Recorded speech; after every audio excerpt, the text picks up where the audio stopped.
Is this you? 11 weeks. Okay, that's about, what, 77 days? Okay, I'm starting to feel a bit stressed right now. Okay. How do I stay motivated? How do I stay confident? How do I keep things in balance? I have no clue. I'm gonna need a bit of help. Dad?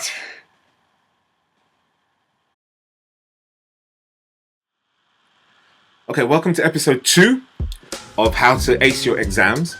And in this episode, I want to be able to tackle the 3 subjects that my daughter, that young lady who you saw, my daughter just raised about being prepared for the exams. Number 1, we want to deal with staying motivated. Number 2, how you manage your time. And number 3, how you deal with stress.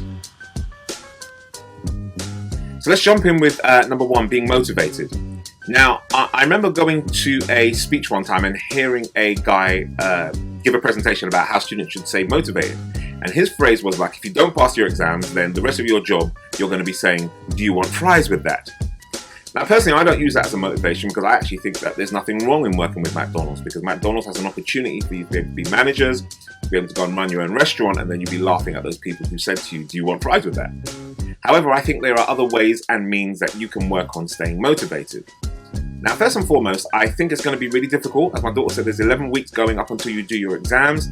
And sometimes it can be quite difficult being motivated because you have all this pressure from teachers, from your parents, from guardians, and everybody's expecting you to do really well and get your head down. And it's hard to stay motivated. There are certain things that will do, or that can help you to do so. I think firstly, you've got to get organized. So in order to be able to stay motivated, be organized, know exactly what your productivity is. What's the best time that you work? Is it in the morning? Is it in the afternoon? Is it in the evening? Some of you may be looking at me and thinking, David, I don't like working any time. But realistically, think about the fact that you've got to do these exams, whether you like it or not. So what's the best time of the day that you can stay optimized in being able to do that? The second thing is, what do you need your exams for? What are they going to help you to get to the next level? For some of you, it will be that you want to be able to go on to university. Now, if you're doing GCSEs or A-levels, it's going to be quite critical, depending on the university that you go to, that you get some really good results. If you can write down on a piece of paper, probably a nice bright piece of paper, and stick it up on your wall, what you want to be able to do once you've left school, that can be a real motivator for you. Other people get motivated by the fact that they just want to do well. They just want to be able to please themselves. They want to be able to say, like, you know what I did, this is absolutely brilliant. Whatever works for you. At the end of the day, no one can dictate. I can't tell you what motivates you, but if you know what inspires you, you start focusing on that, on those 1 or 2 elements that really helps you to be able to take it to the next level. And once you've got that, write it down.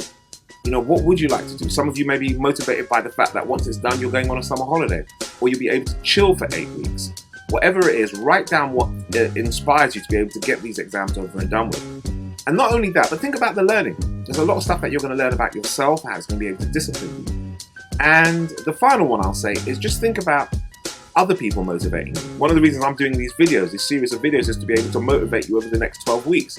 To ensure that whilst you're doing it, or whilst you're setting yourself up for the exams, while I'm pushing this stuff out on social media, through WhatsApp, through email, while I'm pushing it out there, it's a way of being able to motivate you. So find those people and find individuals that can be able to inspire you.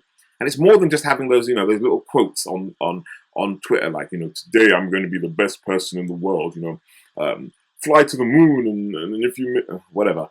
The fact is you have to find out what motivates you, the kind of people that motivate you, and surround yourself with that kind of thinking and with those kinds of people.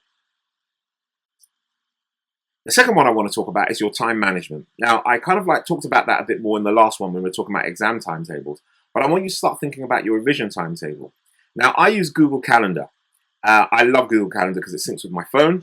My lovely phone here. It syncs with my phone. And also I'll be able to use it online when I'm using my Mac. And whenever I've got to timetable stuff, I put it in there. Now, whether that's me meeting people, whether that's me going out to do some speaking or training or coaching, I always have it in my diary. And it's a good way of managing my time. I have reminders as well. When you go in your calendars, it will remind you a couple of minutes before. So what I would say to you, it'd be really good to have a calendar, preferably printed out, or if you're revising from your laptop, be able to do that as well. Or if you can trust yourself enough with your phone, I don't really encourage it, but if you can trust yourself enough with your phone to have an alarm on there. And what I mean by that is being able to say, look, I'm going to go in, I'm going to do 20 minutes worth of work. Let me go and have a look at my calendar. Let me go and share it with the person who's going to be motivating me. So that might be my coach, might be my tutor, my mum, my dad, my friends, whoever is motivating me. Let me share it with them and let me stick to this timetable. So some of you may not necessarily like the calendar. The calendar may be something that really winds you up. So one of the things I would do is say, do a to-do list. Say at the beginning of every day, while you're planning your day, these are the 3 things that I want to do. So say, for example, it might be, right, I want to go and read one of my chemistry papers. Number 2, I want to take a maths exam pass paper. Number 3, I just want to be able to go and explain to people what I understand about a specific subject. If that works for you, let that work for you. Some of us like timetables. We like the structure. We like the organization of being able to go through the time. Others, we just like to be able to go through having a to-do list. And then there's a third set of being able to do your time management. And that's like, you know what? It's not necessarily restricted to a specific time. Some of us like to work with the 20 minutes, 30 minutes, an hour. Some of you may just go, right, you know what? I've set my mind on a project and I'm going to do it. So I'm going to go in and I'm going to do a series of essays, or I'm going to do some exam questions, or I'm going to go in there and just draw some diagrams from my sciences, from my humanities, or I'm going to go and learn a play or what have you. Just do it so that you're actually, it's not so much about just hitting to the time, but more about getting things done. So whatever works for you around time management, play around with it, whether it's timetables, to-do lists, or just getting things done. Make it work specifically for you. The last thing I want to talk about is managing your stress. Now, I know this, coming up to the exam, you're going to get stressed. There's you stress. You know when that stress when you get really excited when somebody likes your picture on Twitter? Or somebody sends you a text and, oh my God, I love you, you're so buff. Okay, that's a kind of you stress. You're really excited. And then there's that other kind of distress when you're like, oh my God, there's too much to do. How am I supposed to handle this? Too much timetables, too much work to do.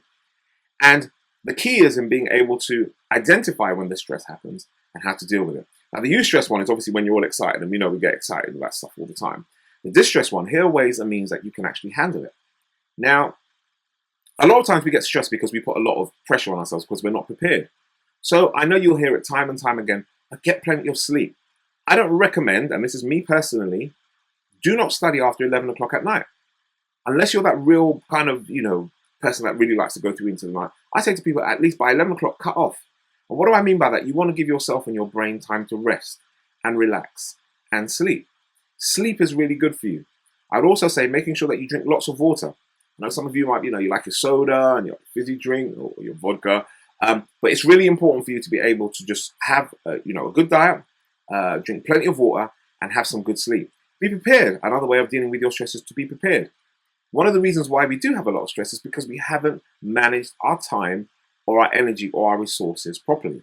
So one of the best ways of being able to deal with stress is then being able to manage it. One thing I found by doing quite a lot of research is that people who did really well in their exams did a lot of exam papers before. They did a lot of test exam papers. They put themselves in those conditions where they said, right, I'm going to do half an hour or 2 hours of doing those exams. And they did that. And the more they got into that routine, the less stress they felt. The more they were accountable to people to say, look, this is what I'm doing. Can you help me? The less stress they actually felt.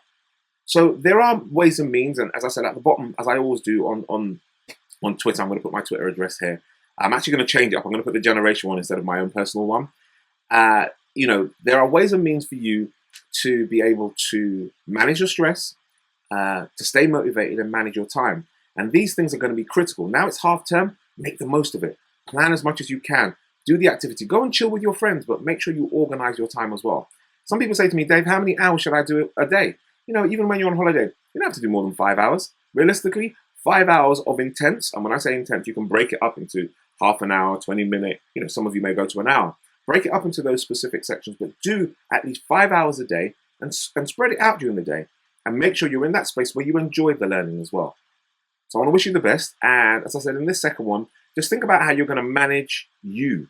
That's important. The motivation, your time, and your stress. Manage you. But take the time out to do it quite effectively.